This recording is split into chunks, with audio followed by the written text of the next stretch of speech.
On the 5th of June 2022, I quit my job.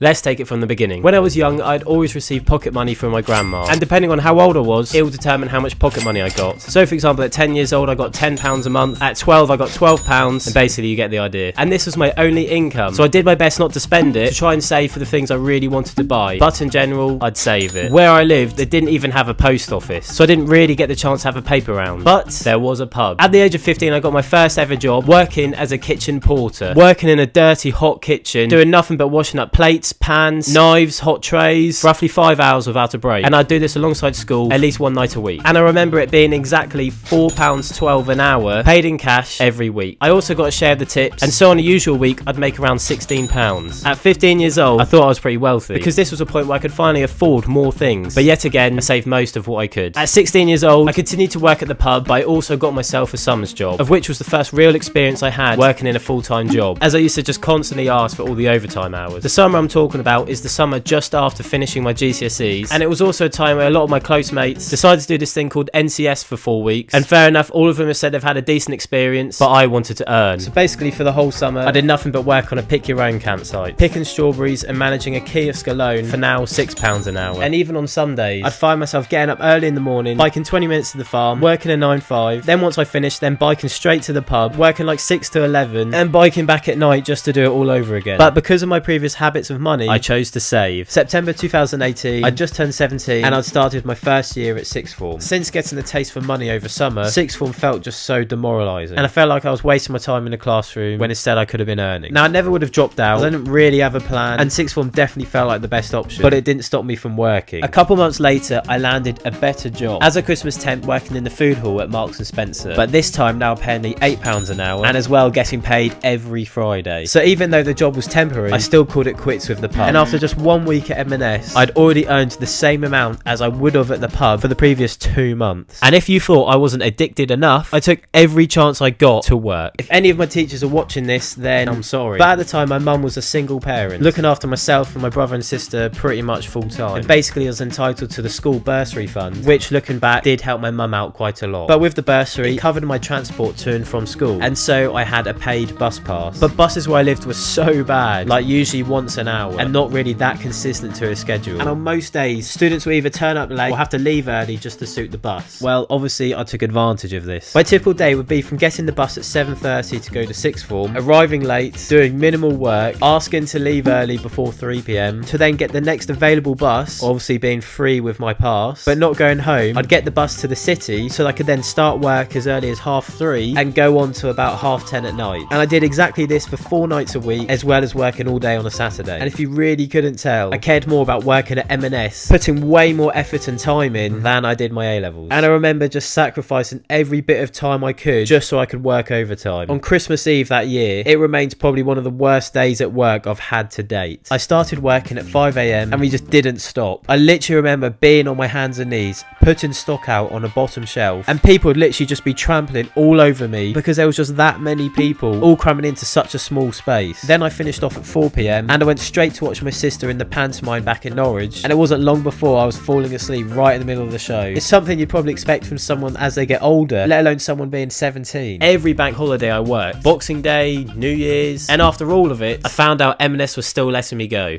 Then I went a couple months without working, and I spent my new 3 hours pretty much going to the gym, and also attempted to try harder at sixth form. But I was just slowly eating away into my savings, just living day by day. So I got a new job. Just before my 18th birthday, I became employed by the co-op. I got myself a permanent 12-hour contract with the availability to do overtime, and it kept me afloat. But this time, I focused more on my A-levels.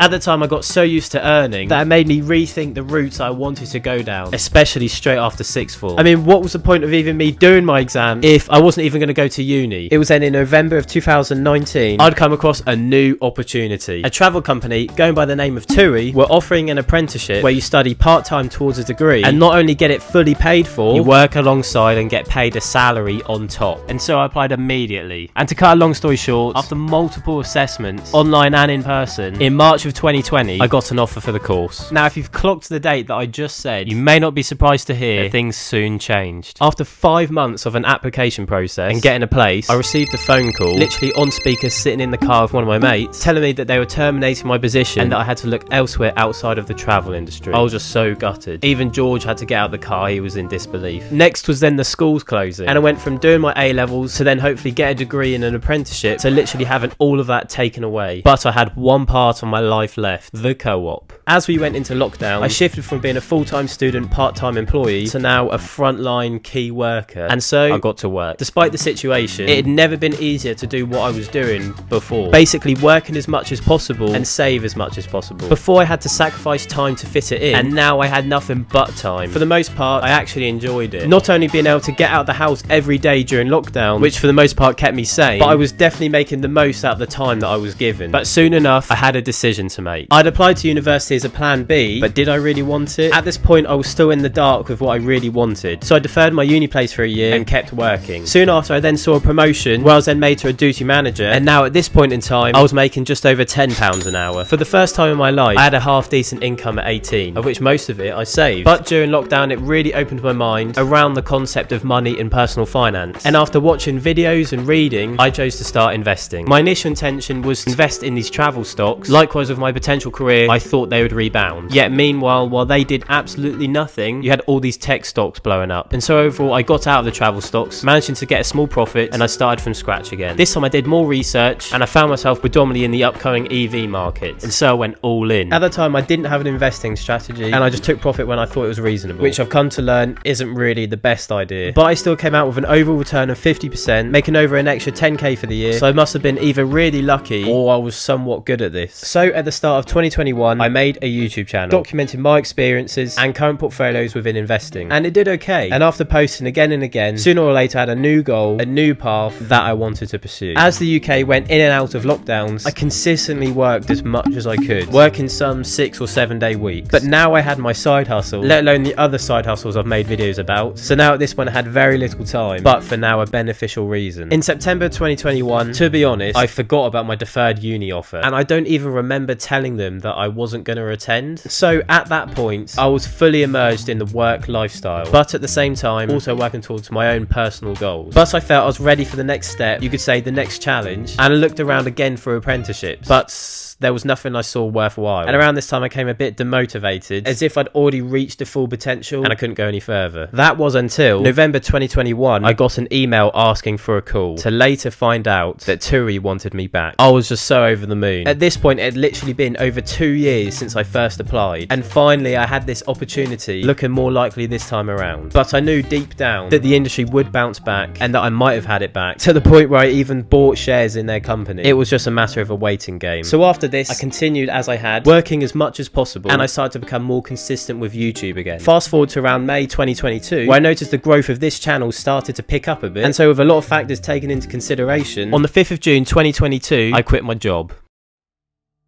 As you can see from all my previous experiences, choosing to quit goes against who I am as a person and the goals that I want to achieve. I mean, I've basically been in some sort of employment for the past 5 years, and whatever I did for work, I put it first. And with that came a lot of sacrifice, especially with my social life. Obviously, lockdown had an impact on that too, but I'd have regular occasions where friends my age would be going out, doing stuff together while I'd be working. I've put a lot of hours into my personal development, whether it be editing videos for this channel, researching on the companies I've invested in, or just reading to improve my financial mindset. And I think trying to fit all of this in on a daily basis, I didn't really have any downtime, and I felt like perhaps I was missing out on some of the things that might be fun, and especially the things that people my age would do for fun. Having said that, I'm a big believer in the process of sacrificing your time in the short term for the long term benefit, but I think there's a fine line between sacrificing your time so that you are extremely productive, to still being able to sacrifice your time for your personal benefit, but at the same time still having a bit of enjoyment. So that was my reasoning behind taking a break, to make up for the lost time and enjoy myself. I got to travel the most I've ever done with my girlfriend, mates and family, and I still took that time to focus more on myself, aka this channel, where over the period of 3 months I hit my first benchmark of 1k subscribers, and now because of this time I put in, this channel is now being monetized. I think the lesson from this, and my message to anyone who might be in this similar situation, don't get too caught up in wanting something so bad that you forget to appreciate the time that you have, because life does move pretty fast, so continue to graft, but just don't miss it.